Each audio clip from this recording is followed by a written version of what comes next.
Stay until the end because my number one driver might surprise you. All right, race fans, it's time for my latest NASCAR Cup Series power rankings. We have raced the Daytona 500, Atlanta, COTA, and now Phoenix.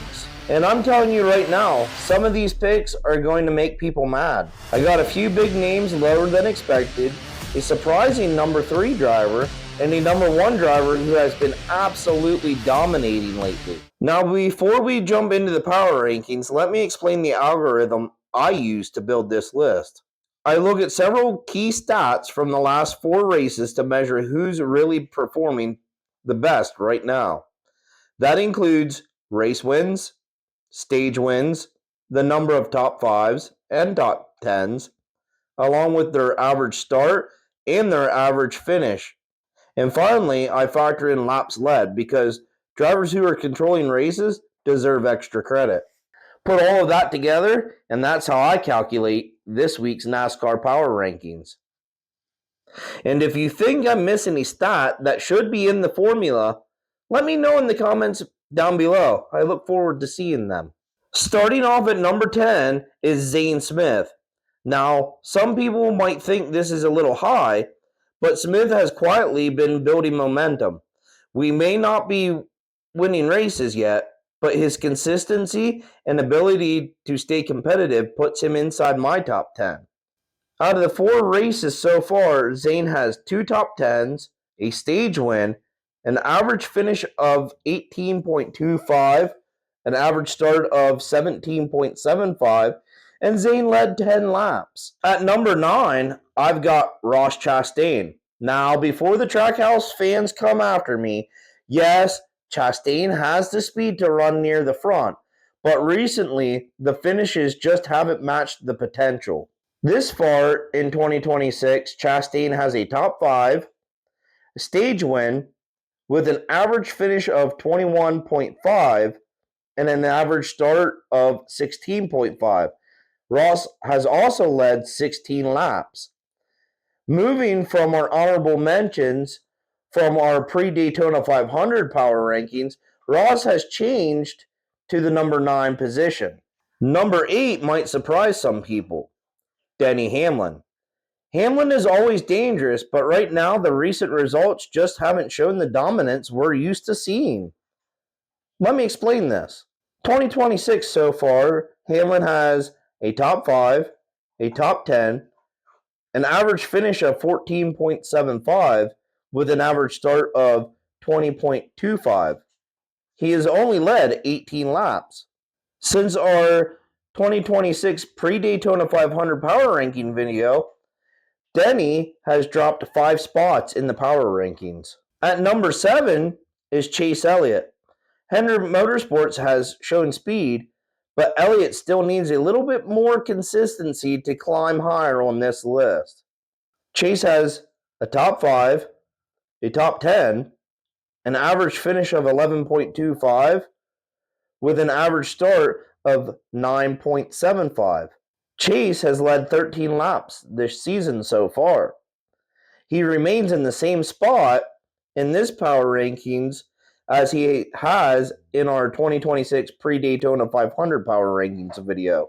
Before we move into the top 6, let's talk about 2 drivers who just missed the cut this week, Joey Logano and Michael McDowell. Both drivers have shown flashes of speed this season, but they just haven't had the consistency that needed to break into the top 10. Let me run this down. Joey Logano, a top 5, an average finish of 16.75 with an average start of 6.5. Joey went on to lead 108 laps this far. Joey has fallen off the list inside the top 10. And now, for the first time ever mentioning Michael McDowell, a top 5, a top 10, an average finish of 14, with an average start of 13. Michael has led 15 laps this season. Pause the video right now and tell me who you think my number 1 driver is. Coming in at number 6 is Ty Gibbs. The young driver continues to prove he belongs at the Cup level, and every week he's looking more and more competitive. 2 top 5s, a stage win, an average finish of 17 along with an average start of 17. He has also led 17 laps this season so far, and this is the first time making it to our power rankings. At number 5, I got young money, Kyle Larson. Larson always has elite speed, but lately we've seen flashes of brilliance without the consistency needed to crack the top 3. A top 5, a top 10, an average finish of 14.25, an average start of 12.75. He's only led 55 laps this season. He dropped 2 spots since our pre-Daytona 500 power rankings. Number 4 goes to C. Bell, Christopher Bell. Bell continues to be one of the most consistent drivers in the field and is always a threat to win. 2 top 5s, a stage win, average finish of 15.25 with an average start of 16. Bell went on and led 194 laps this season. He climbs 2 spots in the power rankings. At number 3 is Bubba Wallace.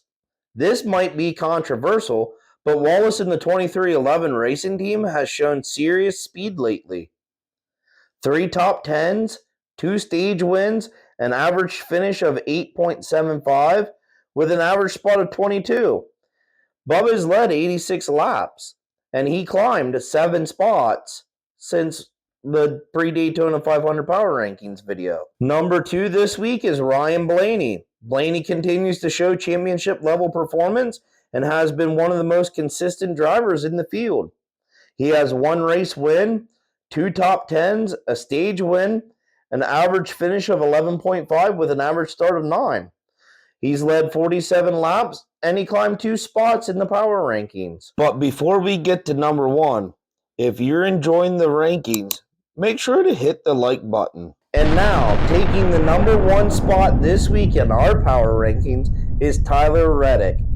Reddick has been absolutely flying lately, whether it's speed, racecraft, or overall performance. He's been one of the most dangerous drivers in the Cup Series.